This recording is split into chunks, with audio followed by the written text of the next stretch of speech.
Welcome back. Sri Lanka is one of India's most critical neighbours and its politics has an important influence on Indian sentiment, particularly in Tamil Nadu. So what does the outcome of the parliamentary election suggest?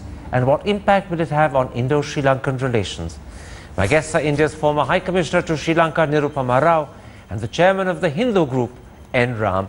N. Ram, let's start with the results themselves.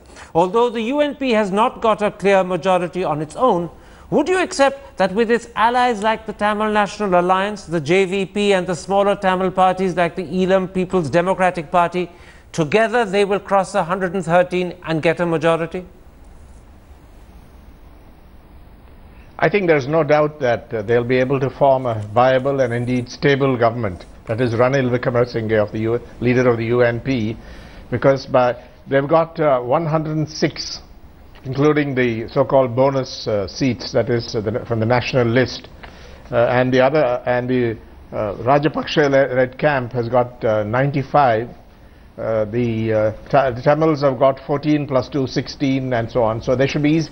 They are not quite allies, but I think it is clear that they will support the government.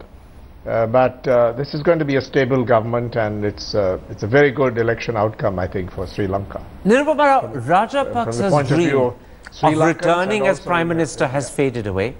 But do these results show that Sri Lanka, beneath the results, is a divided country? Or is that just an outside exaggeration?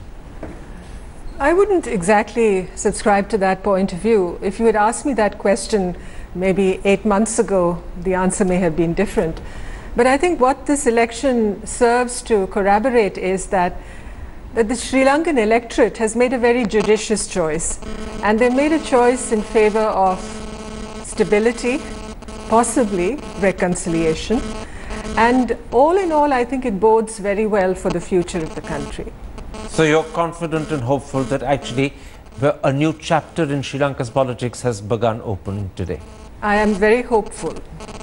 And Ram, with the new Wickremesinghe government that will be formed in the next couple of days, dependent on Tamil support and also on Sri Lankan Muslims, do you see this as an ideal opportunity for resolving some of the long-standing communal tensions that island has seen, and in particular the Tamil issue?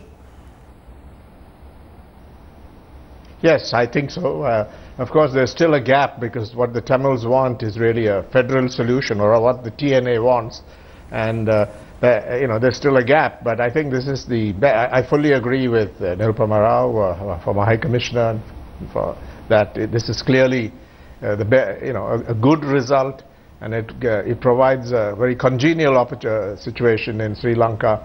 And you have, I think, a very tried and wise leader in Ranil Wickremesinghe, who's going to bring the country out of the stasis that it got into for quite a while, I think, because of the policies of the previous regime. Karan, this is also, in a way, it mirrors the outcome of the presidential election which we had in January. Quite right. If anything, those forces opposed to Mahinda Rajapaksa seem to have strengthened themselves, even if marginally. But his vote share, his base remains intact. Nirupama Rao, how far can Wickremesinghe go in meeting Tamil concerns? Can he, for instance, fulfill what they call the 13th Amendment Plus, or is that a little bit too far for him? I think it's too early to say what the future holds in that regard. I think Mr. Wickremesinghe was interviewed by one of our newspapers a few days ago, and he spoke of village self-government and, the Gram Sabha concepts that had been tried out before. I don't really know if that will go very far to meet the expectations of the Tamil National Alliance or the Tamil groups, who, as you say, have hoped for very long to see a federal solution realized. But somehow that has eluded Sri Lanka for so many years, and it has been an issue on which the population has been divided on ethnic lines. So it's not going to be easy in order to ensure that. And I don't want to exaggerate matters either, but there's a sense in which Mr. Wickremesinghe is the repository of the hopes of the Tamils and the Muslims in particular. That's why they sided with Mr. Sirisena to begin with in January. Now they've supported him, Mr. Wickremesinghe. If he doesn't deliver or be seen to deliver effectively and fairly quickly, there'll be an enormous disillusionment. He must be aware of this. Yes, I'm sure he must be aware of it. And I think what goes in his favor is that he's a leader with an enormous sense of history and perspective.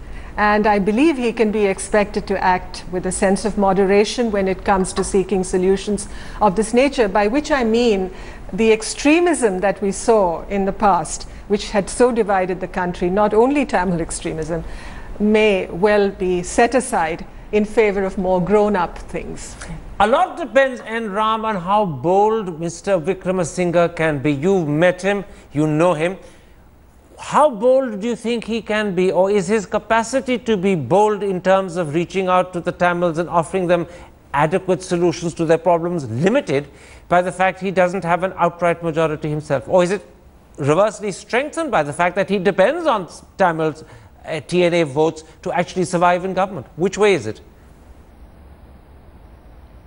His dependence on the Tamil numbers would be very, very slight. But I think he has the capacity, he has the wisdom, he has the experience to go quite far. Although, yes, we shouldn't be speculating about the specifics.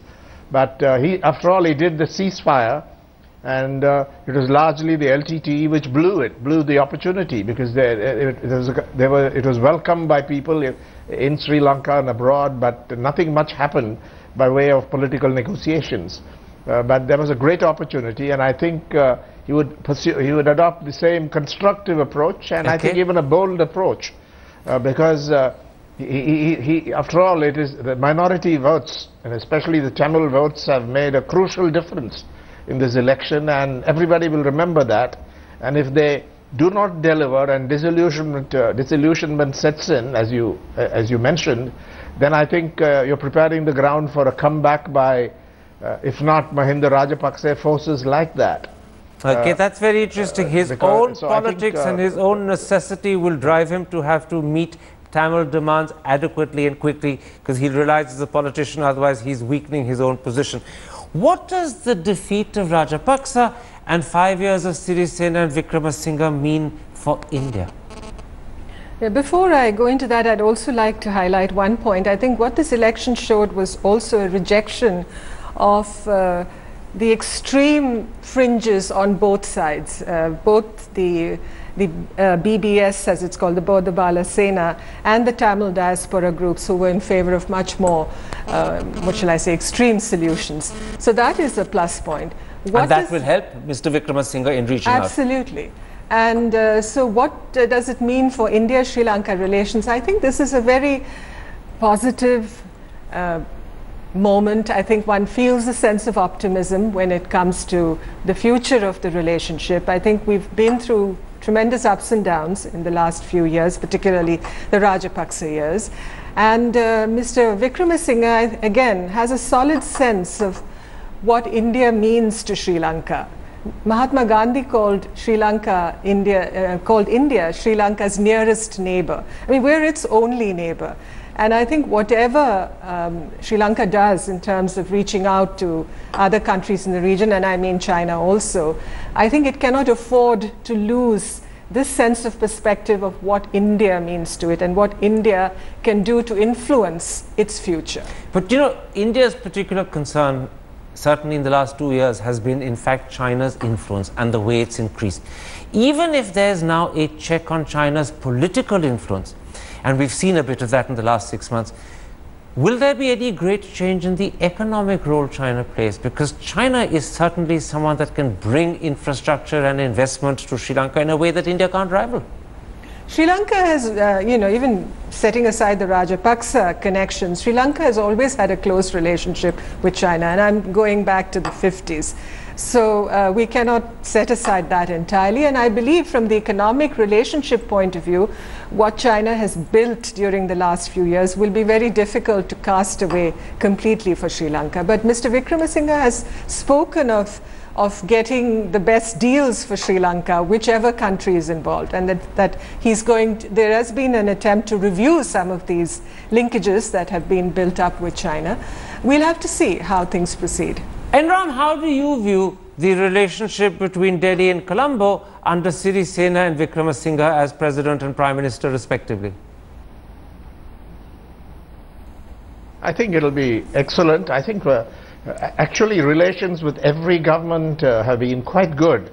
But Ranil Wickremesinghe, I think, will bring a new dimension to this. He's talked about a land bridge. He's always put India first in terms of the importance of neighborly relations, and I think he will bring that those nuances and that tone to the relationship.